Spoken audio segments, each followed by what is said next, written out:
So let's take you through the starting grid for Heat 1 Mini Rookie. Toby Terhard took pole position earlier on in time qualifying. Will be joined by Sem Saslik on the front row. Looked like Eloi Poissonnet had some issues trying to start up the 916, but might have just gotten it back out on track. Then we've got Matteo Campobello on row 2, Isaac Elauti and Ethan Bailey.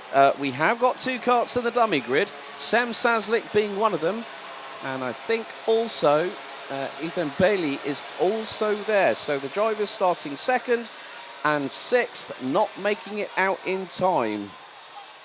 Denver Boz and Amin Pantoli line up on row 4 with Memphis Schurman and Marcus Engen-Assen rounding out the top 10. Louis Paternot, Lutario Fernandez, Axel Linders, Dorian Grandjean, Mathis Piesens, Nori Falconi, Lorenzo Sembio, Liam Buckley, François Collignon, and Isaac Zahiri round out the top 20.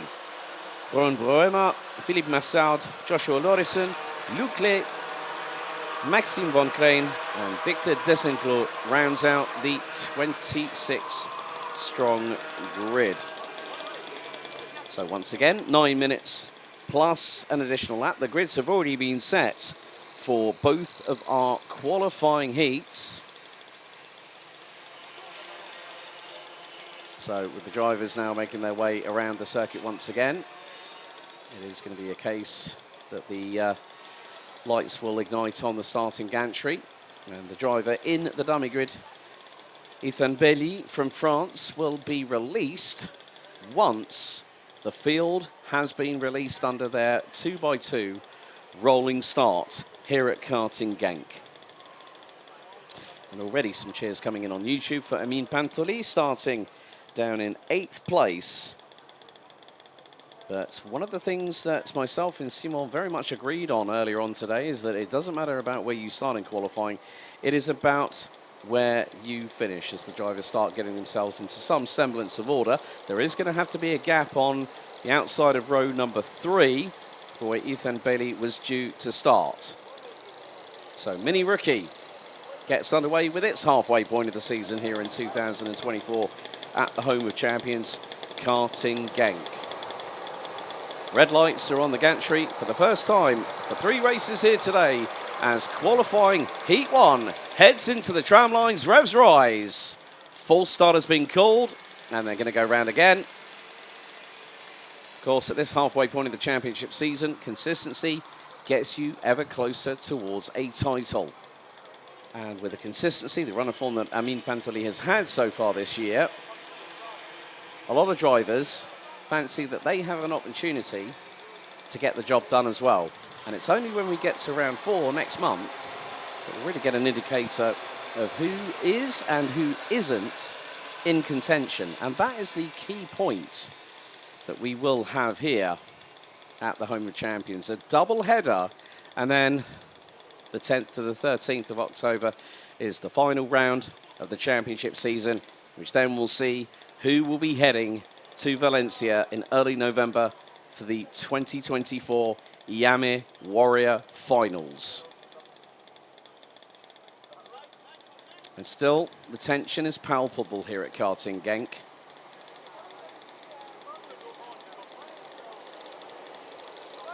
The calm before the storm as 26 Mini Rookie drivers get set and ready for the second time of asking under starters' orders here at this fantastic circuit. A lot of dynamic parts to the track, but really is a true test and a challenge, no matter the weather here in Limburg. Right, once again, Terhard and Saslik on the front row. Into the tram lines. This time, are we going lights out? Yes, we are. And a good start from Saslik, who gets the jump on Terhard, going into turns 1 and 2. Campobello looking in the inside. I think it's just gotten through for second position. Pantoli trying to make a couple of moves here or there. I think Murray just made up one position. Is going to try for another, as it's nearly 3 wide going into turn number 5 for the first time. But Sam Saslik got the jump on everybody else. Pantoli looking for a crossover going through into turn 6, nearly making it 3 wide on the exit. However, the young French driver, 9 years of age, still holding position at the moment as it's getting a bit close for comfort.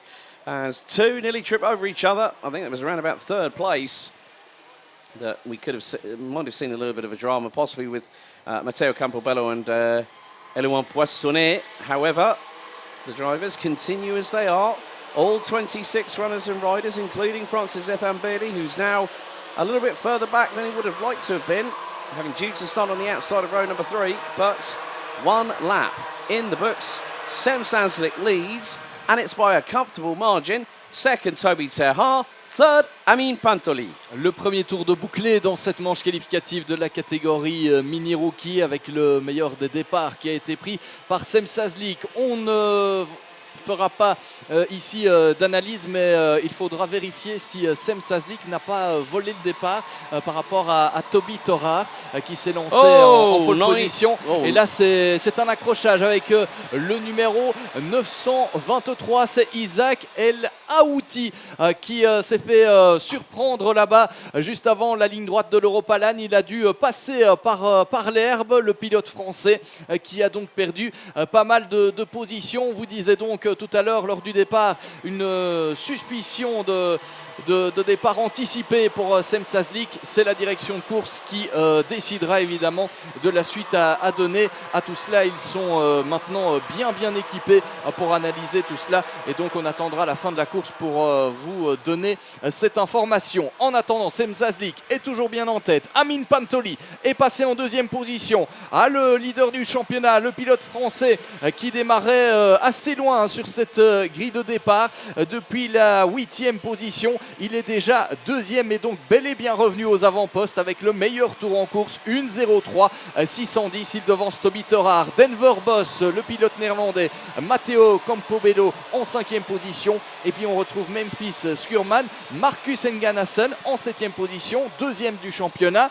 Luis Paternotte est 8e devant Dorian Grandjean et Liam Buckley. Ça se bagarre encore dans le peloton, et donc un classement qui est encore voué à se modifier, à évoluer dans les prochaines minutes.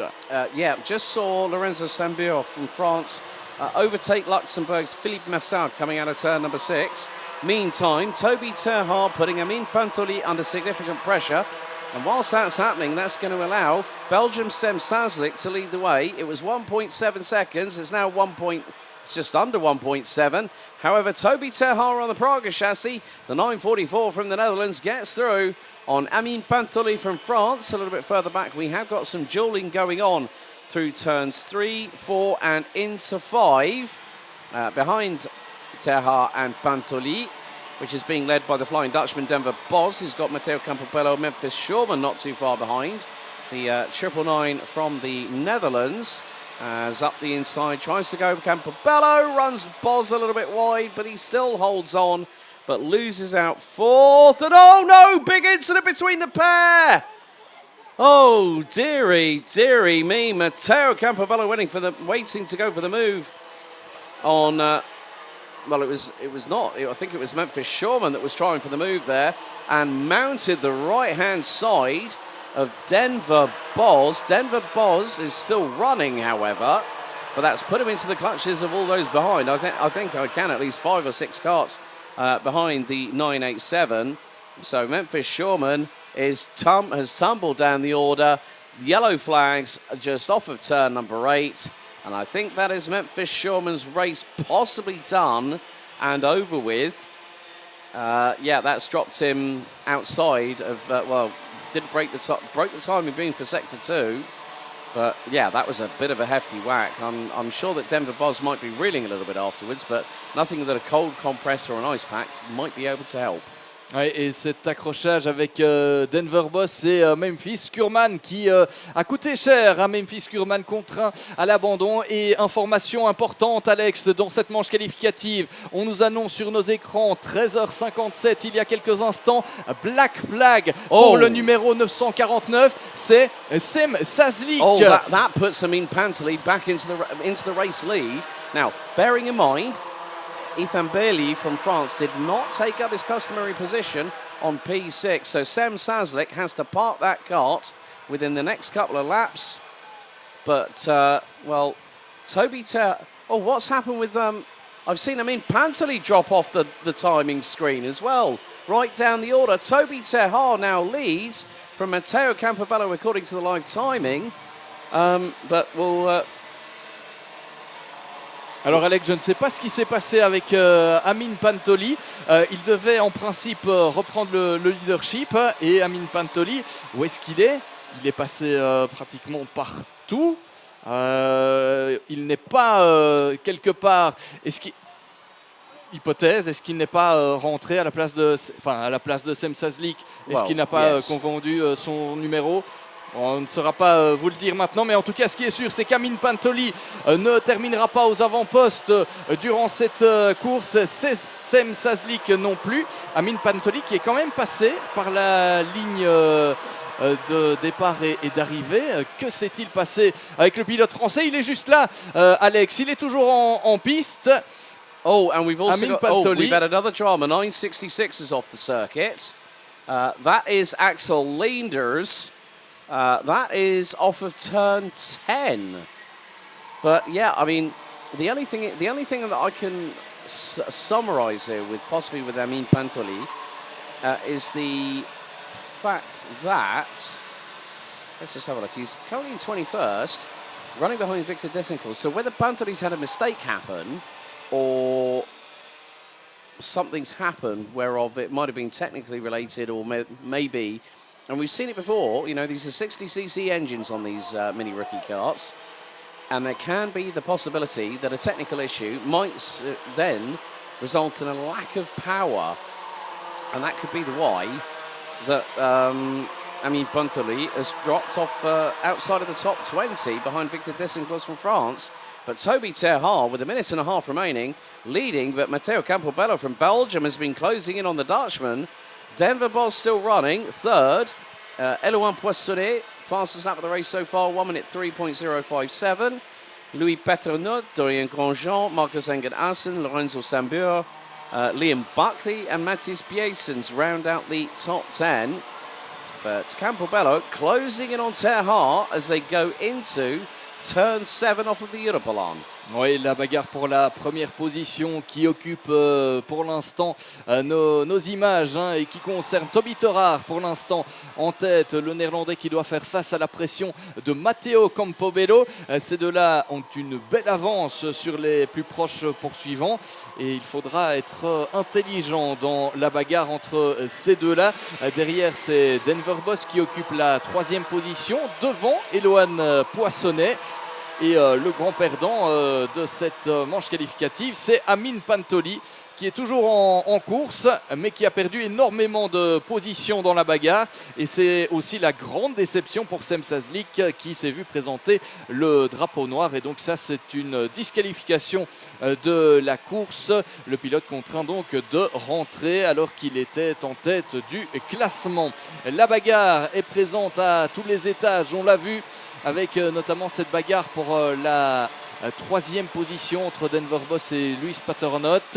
Le meilleur chrono pour Elouan Poissonnet en 5e position, qui a réalisé le meilleur tour en course en 1.03.057. Et vous le voyez ici, les deux leaders avec Toby Terhar qui résiste pour l'instant à Matteo Campobello au moment d'entamer d'ici quelques instants le dernier tour de cette manche qualificative. Alors est-ce que Matteo Campobello va pouvoir sortir correctement du premier virage et pourquoi pas profiter de l'aspiration et tenter quelque chose au bout de la ligne droite? Il se rapproche, mais ce sera peut-être compliqué. Va-t-il plonger à l'intérieur? Non, il reste sagement derrière le leader pour l'instant et je pense que c'est peut-être prudent mais intelligent au moins de la part de Matteo Campobello. Jusqu'à présent, il est un tout petit peu loin de son adversaire. Il n'est pas tout à fait dans son échappement. Peut-être quand même une ou l'autre manœuvre d'intimidation pour dire qu'il est là, mais il ne va pas tenter le diable, on en a l'impression. Matteo Campobello qui va très certainement se satisfaire d'une 2e position. Yeah, Toby Terhar keeping Matteo Campobello at bay. Campobello could have fired it up the inside through at turn 2. Maybe if he was close enough through turn 6, could have had the run going into turn 7 at the chicane off of the Europolon. But with dramas hitting some of the front runners, it's going to be the 944 from the Netherlands. Toby Terha takes the win in Mini Rookie Heat 1 ahead of Matteo Campobello. The Flying Dutchman, Denver Boss, celebrates with a well-done, welcome third place, starting 7th on the grid. Louis Peternot started 11th, finished in 4th. Someone's definitely not very happy. That might be possibly Lou Clé. Amin Pantole finishes in 17th. Liam Buckley is not going to make it to the end of the lap and will retire with just coming through the final sector. So Toby Terha wins the opening heat for Mini Rookie ahead of Matteo Campobello, Denver Boz, Louis Paternot, Elouan Poissonnet, Marcus Engen-Assen, Lorenzo Sambiro. Well, that's a nice little job by the Frenchman done. 17th to 7th at the end ahead of Dorian Grandjean, Mathis Piesens, Luterio Fernandez rounding out the top 10. Joshua Lorison from Belgium, 23rd to 11th ahead of Isaac El Haouti. Francois Collignon, Ethan Bailey starting from the repair area, finishes in 14th ahead of Belgium's Leclerc, who completes the top 15. Rounding out the finishers in that, where we lost a total of 5 drivers. Behind Leclerc, Rohan Boerma, Amin Pantoli, Maxime Van Krijn, Isaac Zayeri, and then we've got Victor Desinclos and Axel Leender as being the last of the 21 finishers that completed all 10 laps. Liam Buckley from Ireland out on the final sector. Sem Saslik, black flagged, and out on lap 4 with Philippe Messau, Memphis Shawman. Had the big contact out of turn 8 with Denver Boz and Nori Falconi out on the very same lap. But Toby Terha takes the win in Heat 1 for Mini Rookie.